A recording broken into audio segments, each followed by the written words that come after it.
ఇదిగోండి madam. Thank you. Madam మీకు మరీ చెప్పమన్నారు. ఈ టాబ్లెట్స్ మిమ్మల్ని ఖచ్చితంగా వాడమన్నారు. అలాగే సిస్టర్, డైలీ వాడతాను.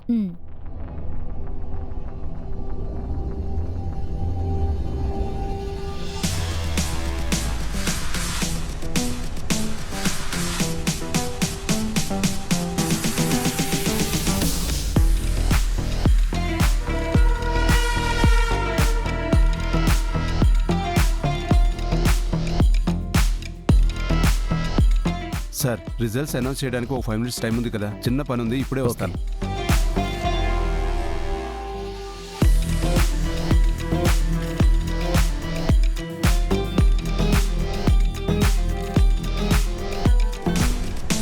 చెప్పండి మేడం. నువ్వేం చేస్తావో నాకు తెలీదు. అక్కడ అధికారులకి ఎంత డబ్బైనా ఇవ్వు. మా విహారీ గ్రూప్ ఆఫ్ కంపెనీస్ నుంచి వచ్చిన కొటేషన్ మారుస్తావో ఇంకేం చేస్తావో చెయ్యి. ఆ టెండర్ మాత్రం మా కంపెనీకి రాకూడదు. మేడం, వచ్చిన టెండర్లన్నీ షార్ట్ లిస్ట్ చేస్తారు కదా, అందులో మీ విహారీ గ్రూప్ ఆఫ్ కంపెనీ పేరే లేదు. షార్ట్ లిస్ట్లో మా కంపెనీ పేరు లేదా? మీరే కాదు మేడం, లోపలున్న అధికారులు కూడా ఇదే ఆశ్చర్యంతో చూస్తున్నారు. కొటేషన్ ఓపెన్ చేసి చూశారు, దానిలో ఎక్కువ అమౌంట్ కోట్ చేశారని లోపల మాట్లాడుకుంటున్నారు మేడం. టెండర్ ఎక్కువ కోట్ చేశారా? అవును మేడం. సరే, నువ్వు వెళ్ళు. Okay madam.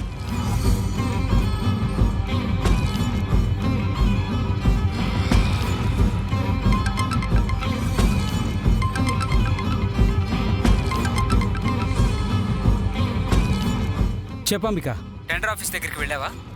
వెళ్ళాను. ఆ టెండర్ విహారీకి రాకుండా చేసావా? మనం ఏమీ చెయ్యకుండానే ఆ విహారీకి ఈ టెండర్ రాదు. అదెలా అంబిక?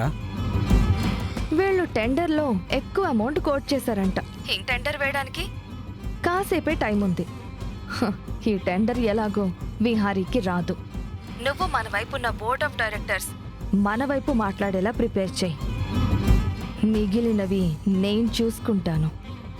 సరే అంబిక, అదే పనిలో ఉంటాను.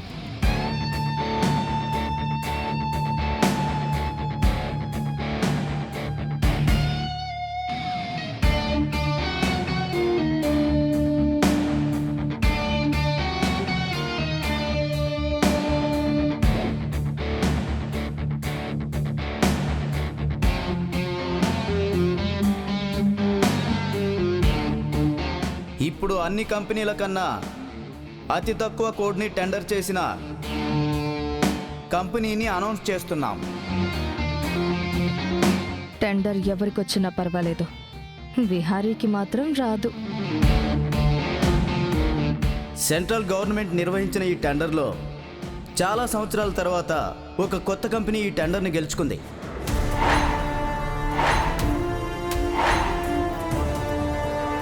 ఆ కంపెనీ పేరు వివి లాజిస్టిక్స్ ప్రైవేట్ లిమిటెడ్.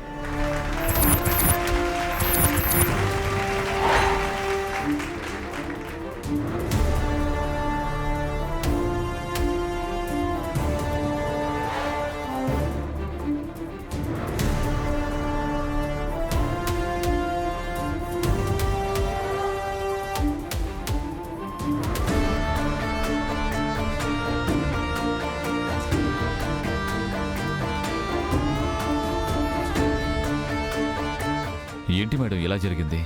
నాకు టెండర్ రాలేదేంటి? సర్లే రత్నబాబు, నీకు టెండర్ రాకపోతే పోయేదేముంది. ఆ విహారీకి టెండర్ రాలేదు. మేడం, ఈ టెండర్ వస్తుందేమోనని నేను చాలా ఆశలు పెట్టుకున్నాను. మీరు కూడా నాకే వచ్చేలా చేస్తానన్నారు కదా. ఈ టెండర్ పోతే పోయింది. ఈ టెండర్ విహారీకి రాకపోవడం వల్ల విహారీ గ్రూప్ ఆఫ్ కంపెనీస్ అన్నీ నా చేతికొస్తాయి. అప్పుడు మా దగ్గరున్న టెండర్లన్నీ నీకు సబ్ కాంట్రాక్ట్ ఇస్తానులే. అలాగే మేడం.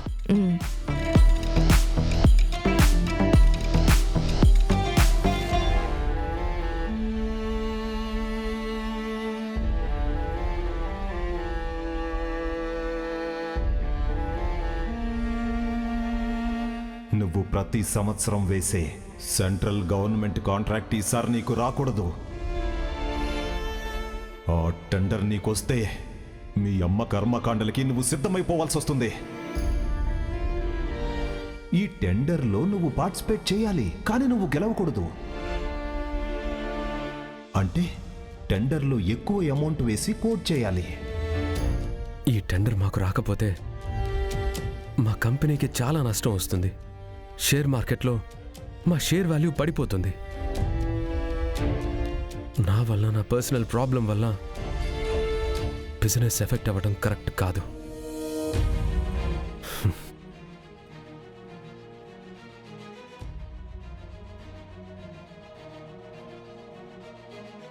ఆ టెండర్ రాలేదనే న్యూస్ స్ప్రెడ్ అయ్యేలోపు నేనే నా చైర్మన్ పదవికి రాజీనామా చేయాలి. ఇదే న్యాయం. నేనిప్పుడు చైర్మన్ పోస్ట్కి అర్హుణ్ణి కాదు. వెంటనే ఆఫీస్కి వెళ్ళి నా రిజిగ్నేషన్ని బోర్డ్ ఆఫ్ డైరెక్టర్స్కి సబ్మిట్ చేస్తాను.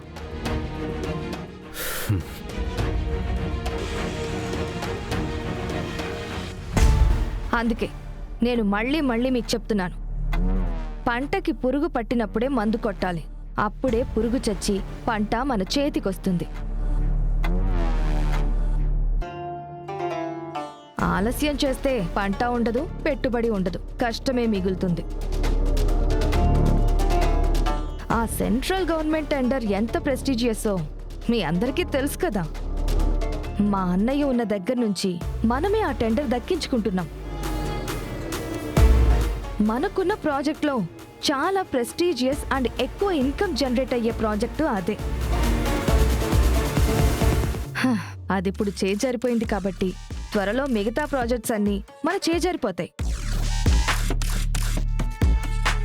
ప్రాజెక్టులు చేజారక ముందే కంపెనీలో మార్పులు వస్తే మంచిది.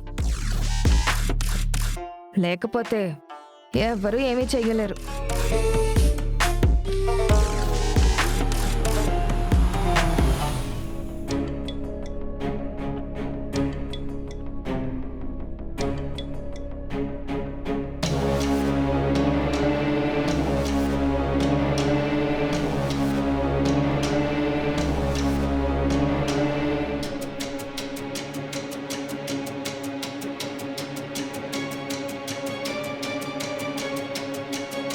మేడం, విహారీ గారు ఆఫీసులోకి వచ్చారు.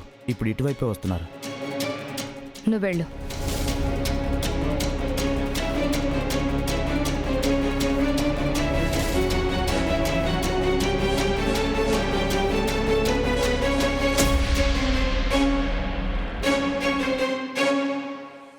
విహారీ గారు, సెంట్రల్ గవర్నమెంట్ ప్రాజెక్టు మనకు రాలేదన్న విషయం మీకు తెలుసా? తెలుసు. విహారీ గారు, మీరు మీ గ్రూప్ ఆఫ్ కంపెనీస్లో ఆమోదయోగంగానే నిర్ణయాలు తీసుకుంటున్నారని బోర్డ్ ఆఫ్ డైరెక్టర్స్ అందరూ ఏకగ్రీవ అభిప్రాయానికి వచ్చారు.